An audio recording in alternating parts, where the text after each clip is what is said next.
Corona की दूसरी लहर का कितना पड़ेगा अर्थव्यवस्था पर असर? पिछली बार से ज्यादा होगा नुकसान या फिर होगा कम? कौन से सेक्टर संभालेंगे मोर्चा? जानिए मेरे साथ, क्योंकि जमाना पैसे का है। जब लगने लगा था कि कोरोना काबू में आने लगा है, तभी उसकी दूसरी लहर ने दोबारा दस्तक दे दी और आज देखते ही देखते देश में धीरे धीरे पिछले साल जैसी स्थिति बनती जा रही है।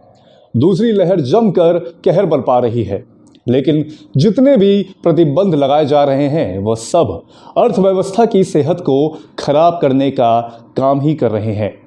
खास तौर पर ट्रैवल, टूरिज्म, रेस्टोरेंट समेत पूरे हॉस्पिटैलिटी सेक्टर की हालत लगाए जा रहे नए प्रतिबंधों से और खराब हो रही है। अब आरबीआई ने तो अर्थव्यवस्था को लेकर सकारात्मकता बरकरार रखने की उम्मीद जताई है। अपने बयान में आरबीआई गवर्नर ने दोहराया है कि देश की विकास दर 2021-22 में दोहरे आंकड़ों में होगी। लेकिन कोरोना की दूसरी लहर का कहर सुधार की रफ्तार पर कितना असर डाल सकता है और सरकार के पास इससे निपटने के क्या इंतजाम है, आइए जानते हैं। फिलहाल तो आरबीआई ने 2021-22 में चारों तिमाहियों के लिए अनुमान जाहिर किया है। उसके मुताबिक पहली तिमाही में विकास दर 26.2%, दूसरी तिमाही में 8.3%, तीसरी तिमाही में 5.4% और चौथी तिमाही में 6.2% रह सकती है। कोरोना की दूसरी लहर को बेअसर करने के लिए आरबीआई ने भरोसा दिया है कि इसके लिए जब तक जरूरी हो उदार रुख को बरकरार रखा जाए। इसके लिए आरबीआई सिस्टम में नकदी की सप्लाई बनाए रखेगा, जिससे प्रोडक्शन से जुड़े उद्योगों को आसानी से कर्ज मिल सके। इसके अलावा आरबीआई ने मैन्युफैक्चरिंग सर्विसेज, बुनियादी ढांचा क्षेत्र की कंपनियों में डिमांड में तेजी का भी अनुमान जताया है।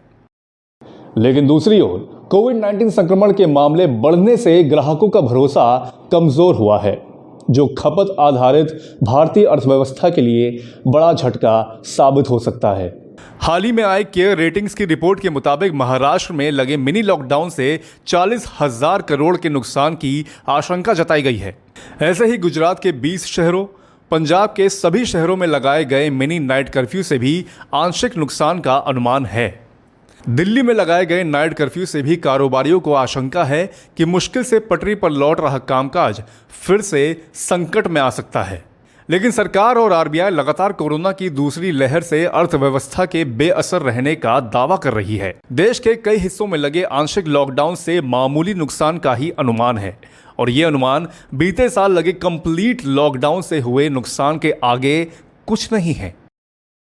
मिसाल के तौर पर यूपी को कंप्लीट लॉकडाउन से इनकम में बड़ी गिरावट का सामना करना पड़ा था। इस बार लॉकडाउन ना लगाने का साहस सरकार सिर्फ इसलिए भी कर रही है क्योंकि बीते एक साल में हेल्थ सेक्टर ने जोरदार तरक्की की है।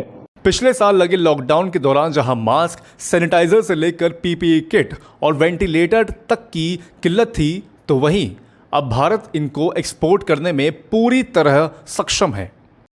इसी तरह सरकार को वैक्सीनेशन के दम पर कोरोना वायरस की दूसरी लहर का सामना करते हुए अर्थव्यवस्था बचाए रखने का भरोसा भी है। इस साल मार्च में जीएसटी कलेक्शन, घरेलू हवाई यात्रा, डिजिटल भुगतान जैसी चीजों में पिछले साल के मार्च के मुकाबले बढ़ोतरी हुई है। मार्च में एक्सपोर्ट में भी 58.5% की रिकॉर्ड बढ़ोतरी हुई है। 2020-21 के अप्रैल-फरवरी के दौरान फिस्कल डेफिसिट 14.05 करोड़ रुपए रहा, जो संशोधित अनुमान का 76% है। इसके साथ ही सरकार का टैक्स कलेक्शन भी संशोधित अनुमान से ज्यादा होने वाला है। आरबीआई को यकीन है कि इकोनॉमी को कोरोना से ज्यादा खतरा होता नजर नहीं आता। साथ ही बीते साल की तरह इस साल भी कृषि सेक्टर से इकोनॉमी को बड़ा सहारा मिलने की उम्मीद है। 2020-21 में मनरेगा के तहत अब तक का रिकॉर्ड रोजगार दिया, जो 2019-20 के मुकाबले 44.7% ज्यादा है। कृषि के कारोबार से जुड़े लोगों का भी कहना है कि सेक्टर ने कोरोना काल में ज्यादातर प्रदर्शन किया, जिससे अर्थव्यवस्था को बड़ा सहारा मिला है। इसके साथ ही सरकार की पीएलआई स्कीम भी मैन्युफैक्चरिंग में क्रांति ला सकती है और इनकम बढ़ा सकती है। जानकारों का कहना है कि हाल ही में फूड प्रोसेसिंग सेक्टर में पीएलआई की स्कीम को लागू करके सरकार ने कृषि की आय में और इजाफा करने का इंतजाम कर दिया है। तो अगर कोरोना वायरस के चलते लॉकडाउन नहीं लगाया जाता है तो सरकार को अपनी योजनाओं का दायरा लगातार बढ़ाते रहना होगा, जिससे इकोनॉमी की रफ्तार तेज बनी रहे। बाकी कोरोना रुके उसके लिए कोविड गाइडलाइंस का जितना गंभीरता से पालन किया जाए उतना अच्छा। अगर आपको हमारा ये एपिसोड पसंद आया हो तो इसे लाइक और शेयर जरूर करें और अपनी बहुमूल्य राय हमें कमेंट बॉक्स में जरूर लिखें। धन्यवाद।